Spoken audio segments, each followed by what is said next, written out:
আসসালামু আলাইকুম। বর্নিস cooking corner থেকে আপনাদের স্বাগত। একটি নতুন রান্না নিয়ে চলে আসছি। আজকে আমি তৈরি করব গ্রিল চিকেন, আর তার সঙ্গে তৈরি করব গ্রিলের সস। আপনারা আমার ভিডিওটি মনোযোগ দিয়ে দেখুন এবং বাড়িতে এইভাবে বানিয়ে খাবেন। এখন আমি গ্রিল বানাতে চলে যাচ্ছি। আজকে আমি গ্রিল চিকেনটা 2টা মুরগি দিয়ে করব। প্রথমে আমি মুরগির বুকের মাংসগুলো কেটে নেব। এইভাবে আপনারা বুকের মাংসগুলো কেটে নেবেন।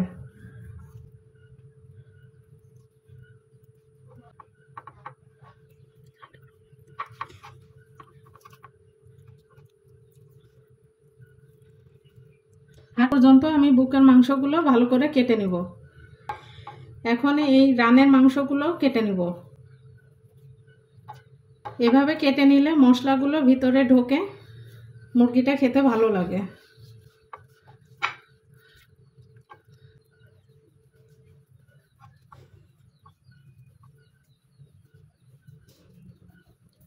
আমার একটা মুরগি কেটে নেওয়া হয়ে গিয়েছে। এখন দ্বিতীয় মুরগিটাও একইভাবে কেটে নিব।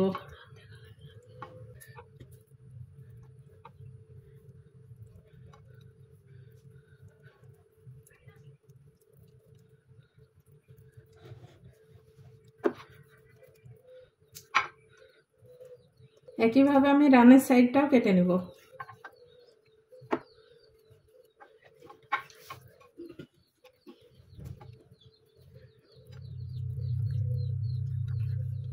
আমার 2টি মুরগি কেটে নেওয়া হয়ে গিয়েছে। এখন আমি ম্যারিনেট করার জন্য মুরগির মশলাটা তৈরি করে নিব।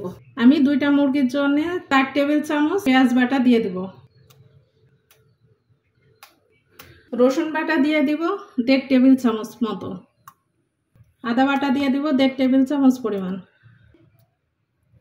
টক দই দিয়ে দিব 4 টেবিল চামচ পরিমাণ। অরেঞ্জ জেলি দিয়ে দিব 1.5 টেবিল চামচ পরিমাণ। আপনারা এখানে মিক্সড জেলিটাও ব্যবহার করতে পারেন, তবে জেলিটা অবশ্যই গ্রিল চিকেনে দেওয়ার চেষ্টা করবেন। এতে গ্রিল চিকেনের স্বাদটা একদম রেস্টুরেন্টের মতোই হয়। টক আচার দিয়ে দিব 1.5 টেবিল চামচ পরিমাণ। টক আচারটাও আপনারা গ্রিল চিকেনের মধ্যে দেওয়ার চেষ্টা করবেন, এতে স্বাদটা অনেক ভালো হয়। লাল মরিচের গুঁড়া দিয়ে দিব 1.5 টেবিল চামচ পরিমাণ। জিরার গুঁড়া দিয়ে দিব 1 টেবিল চামচ পরিমাণ। কাবাব মশলা দিয়ে দিব 2 টেবিল চামচ পরিমাণ। আমি এখানে রাঁধুনি কাবাব মশলাটা নিয়েছি, আপনারা যে কোনো ব্র্যান্ডের কাবাব মশলা নিতে পারেন। আর ঘরে যদি কাবাব মশলা না থাকে সেই ক্ষেত্রে আপনারা 3 চা চামচ পরিমাণ গরম মশলার গুঁড়া দিয়ে দিবেন।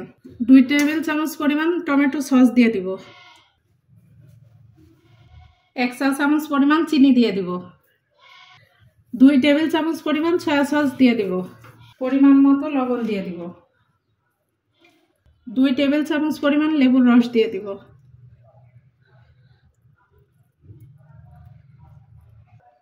এখন সমস্ত মশলাগুলো হাত দিয়ে ভালোভাবে মেখে নেব।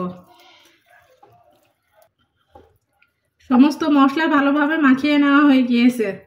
এখন মুরগির সঙ্গে মশলাগুলো মাখিয়ে নিব ভালো করে।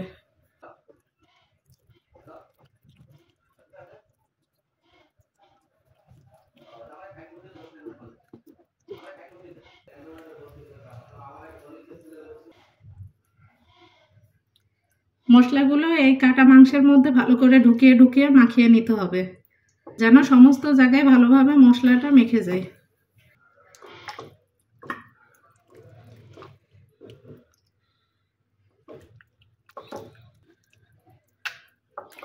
আমার একটা মুরগি মাখানো হয়ে গিয়েছে। এখন দ্বিতীয় মুরগিটাও মাখিয়ে নিব একইভাবে। আমার 2টি মুরগি মাখানো হয়ে গিয়েছে। এখন আমি রেস্টে রেখে দিব 3 ঘন্টার জন্যে। আপনাদের হাতে যদি যথেষ্ট সময় থাকে তাহলে আপনারা সারা রাত ধরে মাখিয়ে রেখে দিতে পারেন, তবে নর্মাল ফ্রিজে রেখে দিবেন। বাইরে রেখে দিলে এটা নষ্ট হয়ে যেতে পারে। এই দেখুন, গ্রিলের জন্য মুরগি আমি 3 ঘন্টা মাখিয়ে রেখেছিলাম। আমার ম্যারিনেট করা হয়ে গিয়েছে। এখন আমি মুরগিগুলো ভেজে নিব। আমি চুলাতে কড়াই বসিয়ে দিয়েছি। এখন সরিষার তেল দিয়ে দিব 8 টেবিল চামচ মতো। আমি মুরগি থেকে যতটা সম্ভব মশলা ছাড়িয়ে নিব।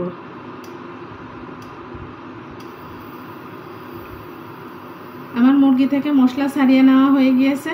এখন মুরগির পা দুটো আমি এইভাবে বেঁধে নিব, যেন মুরগি ভাজার সময় ছড়িয়ে না যায়।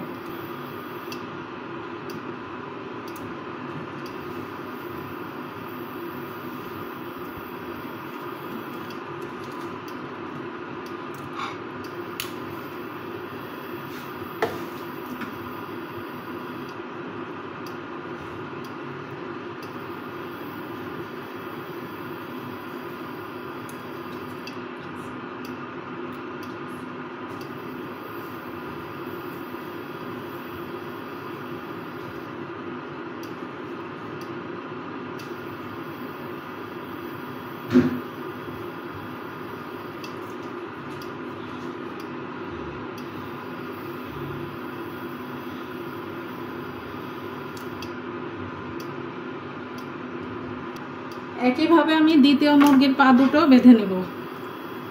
আমার দুইটা মুরগির পা বাঁধাই হয়ে গিয়েছে, এখন আমি ভেজে নিব।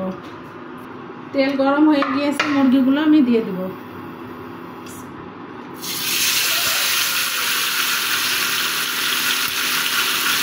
আমি দুইটা মুরগি একসঙ্গে ভেজে নিব।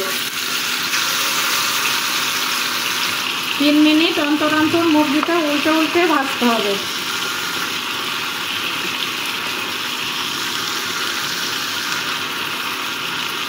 যেন মুরগির শেপটা ভালো থাকে।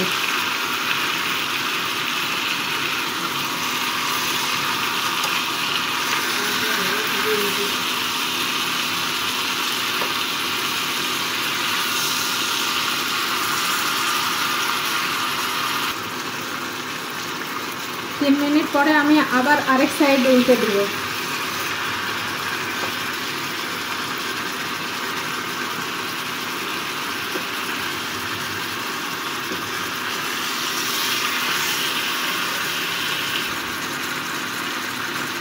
তিন মিনিট পরে আমি আবারও উল্টে আরেক সাইড ভেজে নেব।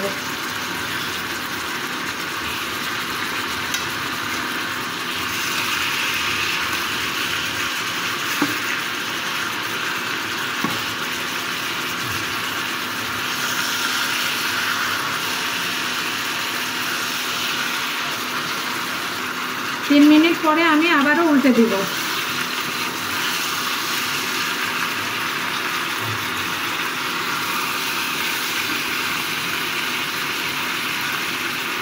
এই দেখুন আমার মুরগির শেপটা সুন্দর আছে। এই অবস্থায় চুলার জালটা একদম আস্তে দিয়ে আমি 2-3 মিনিটের জন্য ঢেকে রান্না করব। 3 মিনিট পরে আমি আবারও উল্টে দিব।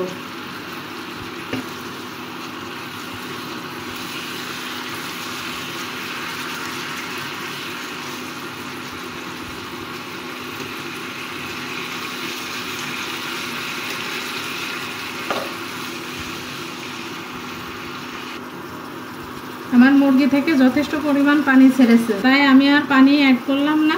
এই পানিতে মুরগি সেদ্ধ হয়ে যাবে। মুরগিটা ভালো করে সেদ্ধ করার জন্য 10 মিনিটের জন্য এবার ঢাকনা দিয়ে ঢেকে রাখবো।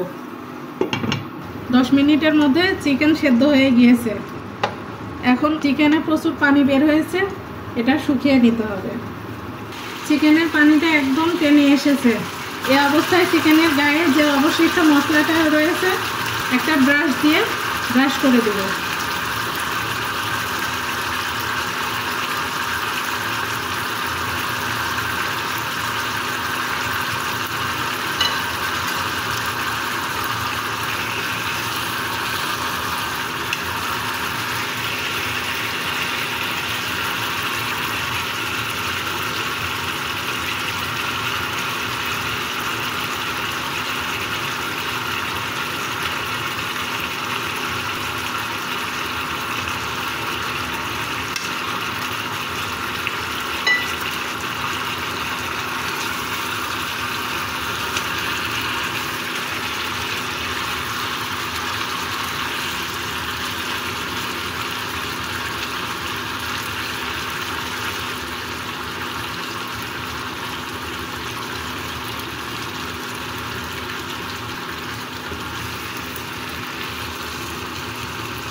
এই অবস্থায় 1 মিনিট পর পরে উল্টে পাল্টে ভাজতে হবে।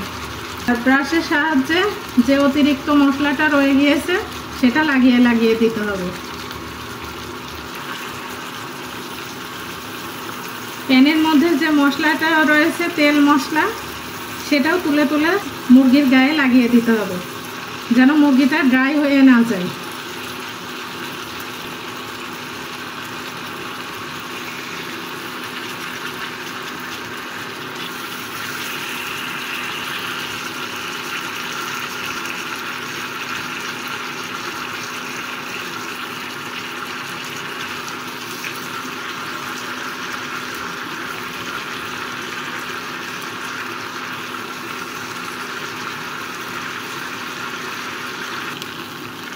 আমার গ্রিলটা একদম কমপ্লিট হয়ে গিয়েছে, এখন আমি তুলে নিব।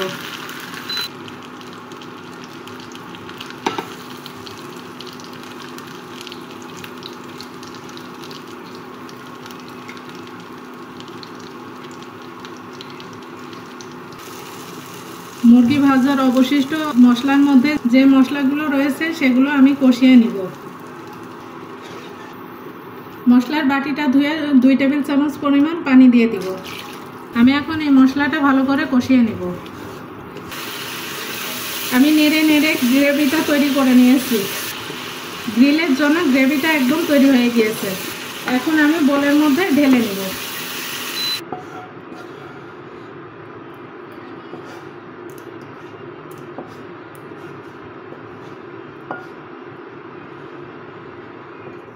এই যে আমার গ্রিলের গ্রেভিটা একদম রেডি হয়ে গিয়েছে। সর্বশেষ আমি গ্রিলের জন্য একটি সস বানিয়ে নিব। সস বানাতে এখানে আমি 1/2 কাপ ঠান্ডা তরল দুধ নিয়ে নিলাম। 1/4 চা চামচ গোলমরিচের গুঁড়া দিয়ে দিলাম। 1 চা চামচ পরিমাণ চিনি দিয়ে দিলাম।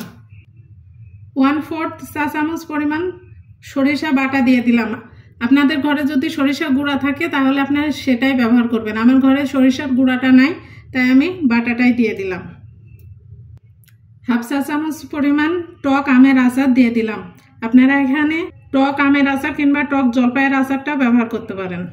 1/2 চা চামচ পরিমাণ অরেঞ্জ জেলি দিয়ে দিলাম। স্বাদ মতো লবণ দিয়ে দিলাম। আর এখানে 1 কাপ পরিমাণ তেল নিয়েছি। আমি এই তেল একবারে দিব না, অল্প অল্প করে তেল দিয়ে বিট করব। আজকে আমি সস হ্যান্ড ব্লেন্ডার দিয়ে তৈরি করব। আপনাদের ঘরে যদি নর্মাল ব্লেন্ডার কিংবা যে কোনো ব্লেন্ডার থাকে তাহলে আপনারা সেটা দিয়েই তৈরি করতে পারেন।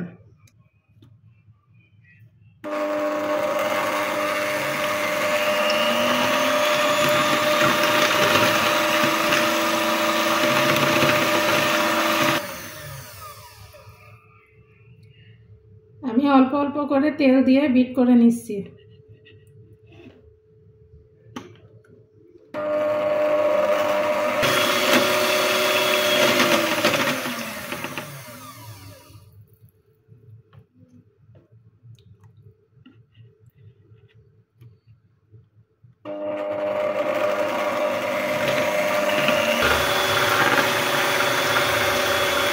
দশ মিনিট ব্লেন্ডার করার পরে সসটা এমন হয়েছে। এই পর্যায়ে আর কিছু ইনগ্রিডিয়েন্টস যোগ করব। 1 চা চামচ দিব লেবুর রস। 1 টেবিল চামচ পরিমাণ গুঁড়া দুধ দিয়ে দিব। আর 1 টেবিল চামচ পরিমাণ গ্রিলে যে গ্রেভিটা তৈরি করে রেখেছি সেটা দিয়ে দিব। সব উপকরণগুলো একসাথে ভালো করে বিট করে নেব।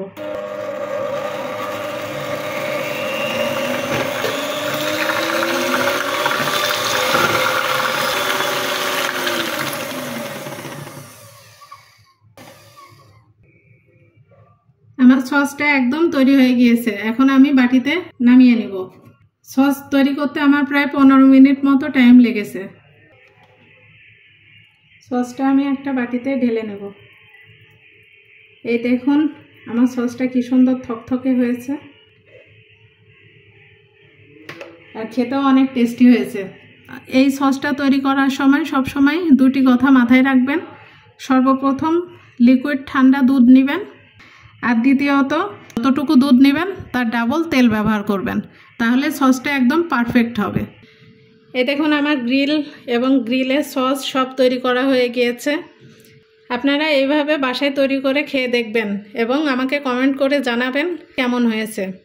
আর আমার ভিডিও যদি আপনাদের ভালো লেগে থাকে তাহলে অবশ্যই আমার চ্যানেলটি সাবস্ক্রাইব করে দিবেন এবং প্রত্যেকটি ভিডিওতে একটি করে লাইক দিবেন। আজকে এই পর্যন্তই। আল্লাহ হাফেজ।